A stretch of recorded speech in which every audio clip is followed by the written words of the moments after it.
it's crazy to think anybody's going to be smart enough to husband money and then just come out on the bottom tick in some crazy crisis and spend it all. There always is some person that does that by accident. But that's too tough a standard. Anybody expects that of Berkshire Hathaway is out of his mind.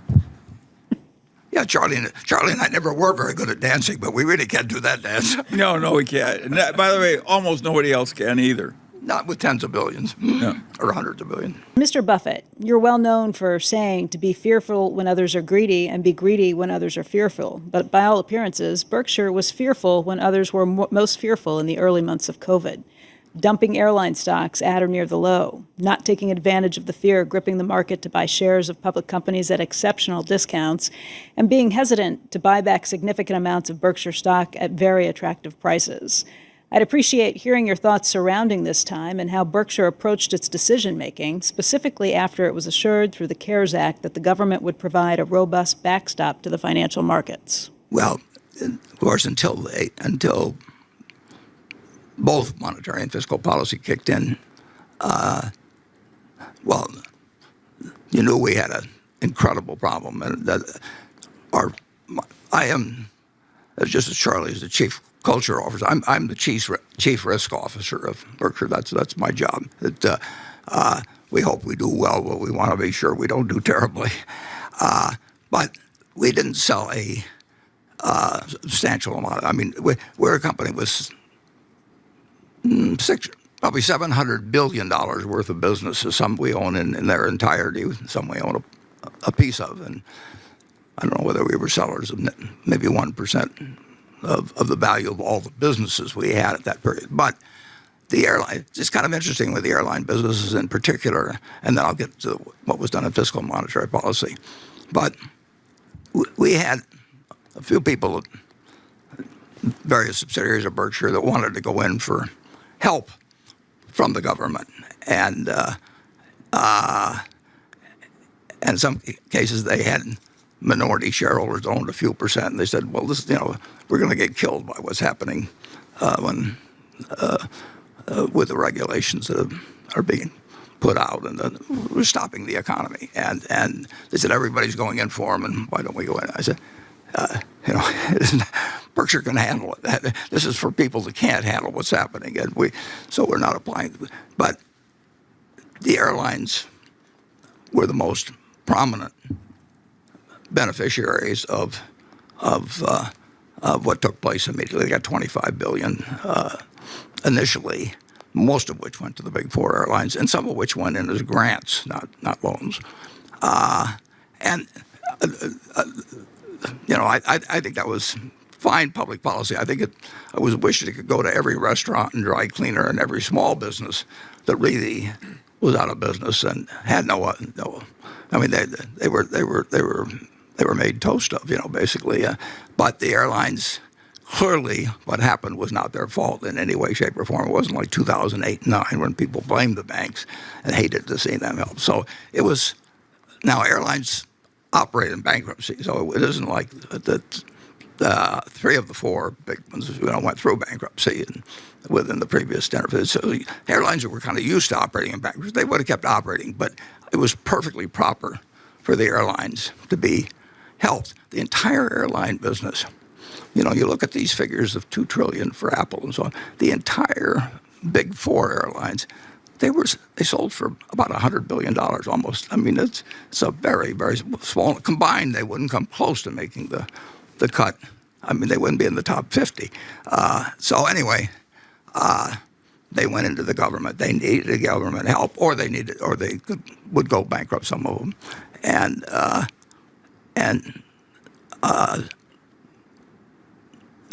really the Congress, but Steve Mnuchin too. They decided they deserved the help, which I do not quarrel with at all. But imagine if Berkshire was the 10% holder, which they had been, of everyone in the airlines. They said, take it up from Berkshire. I mean, it'd be like one of our. They might have very well had a very, very, very different result if they'd had a very, very, very rich shareholder that owned 8 or 9%. And they didn't have that. When they went in. So you might not have gotten the same result In fact, I would think you probably wouldn't. I mean, I can just see the headlines now. I mean, because you've seen the headlines on some companies that took $100 million or two, and really didn't need it, and some of them gave it back, and most of them gave it back. But you're actually looking at probably at a different result than if we'd kept our stock. But in any event, an industry that was really selling for less than $100 billion lost significant amount of money. They lost prospective earning power. I mean, right now, international travel's not come back. But I would say overall, too, the economic recovery has gone far better than you could say with any assurance. So we didn't like having as much money as we had in banks at that time. So I cut back some of the bank investment. But basically, our net sales were about 1% or 1.5%. And looking back, it would have been better to be buying. But I do not consider it a great moment in Berkshire's history. But I also we've got more net worth than any company in the United States under accounting principles, and we've got 600 or 700 billion of generally good businesses, and I think the airline business has done better because we've sold, and I wish them well. But I still wouldn't want to buy the airline business. International people really want to travel for personal reasons, and business travel is another thing. And we've got a big exposure to business travel, of course, through the fact that we own 19% of American Express, and we own Precision Cast Parts, which services our business very dependent. So we've still got a big investment in air travel, a big commitment to it. But we wish the Big Four the best, and I think their managements have done a very good job during this period. More specifically beyond the airlines, though, just the idea, and this came from several questions too, including one from Chris Blaine, just you spent years accumulating cash, insisting you had your elephant gun ready. The March 2020 listed equity sell-off came with promises from the U.S. government that they would do what it takes, yet you sat on your hands. Please help me understand what I missed. I didn't get quite the last part. What was the final question? Just please help me understand what I missed. Why didn't you use more of the cash at hand? Oh, well, we have about, our cash on hand has been about 15% of our values of our businesses, and that's a healthy chunk. And I'd say it'll never get below 20 billion, but we're going to raise that number because it's just the size and importance of Berkshire. But we could have deployed 50 or 75 billion, and right before the Fed acted, I mean, we hit a point where two calls came in, but there was 2 or 3 days. I mean, nothing could happen. I mean, when Jay Powell acted as he did, that was incredibly important. I mean, I should say the Fed acted as they did, but they moved with a speed and a decisiveness on March 23rd that changed the situation where the economy had stopped.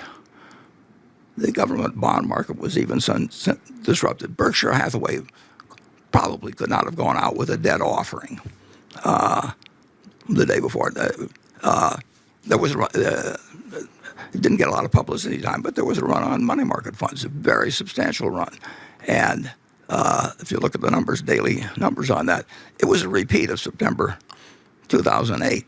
And this time, I give great credit to what Bernanke and Paulson did, but this time,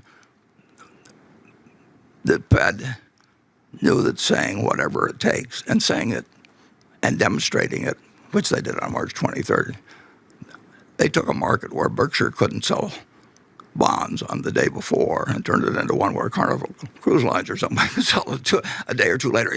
And there was, it's record issuance of corporate debt, and companies losing money, companies who were closed, whatever. It was the most dramatic move that you can imagine, and And at the time, as I remember, the chairman saying, how about a little help on the fiscal front? And then Congress acted very, very big. Again, in 2008 and 9, they argued about, we don't want to give any money to those dirty banks and all that sort of thing. But this time, there really wasn't anybody to blame. So they saw what was necessary, and Congress responded. So you had fiscal and monetary policy that responded in a way that was incredible, and it did the job. And I think it did a better job than either the Fed or the Treasury or anybody expected. I mean, this economy right now is 85% of it is running in super high gear, and people can't, and you're seeing some inflation and all of that. It's responded in an incredible way, and we learned something out of 2008 and 9, and then we applied it. But I don't think it was a sure thing that would happen. And the one thing about Berkshire is we don't want to depend on anybody. We're not a bank. We can't go to the Federal Reserve if we need money, and we've got to be sure that under any circumstances, we can't solve nuclear war, and maybe we can't, but. Blanche Dubois, if you remember, in the Streetcar Named Desire, said, I depend on the kindness of strangers. You can't depend on the kindness of your friends if things really stop. I mean, I've seen that in several different places. And we were seeing it on the middle of March. Everybody was drawing down their credit lines. The banks did not expect that. They just weren't sure they were going to be able to draw down their credit lines 10 days later. And so they just drew them down, and they took the money out of money market funds. We got very prompt. I give great credit on both the monetary and fiscal side of what was done, but I didn't think it was a sure thing that would happen, and I didn't know how it would be implemented. And it's worked. I think it's worked better than just about anybody has expected. And I think, well, you're seeing it now.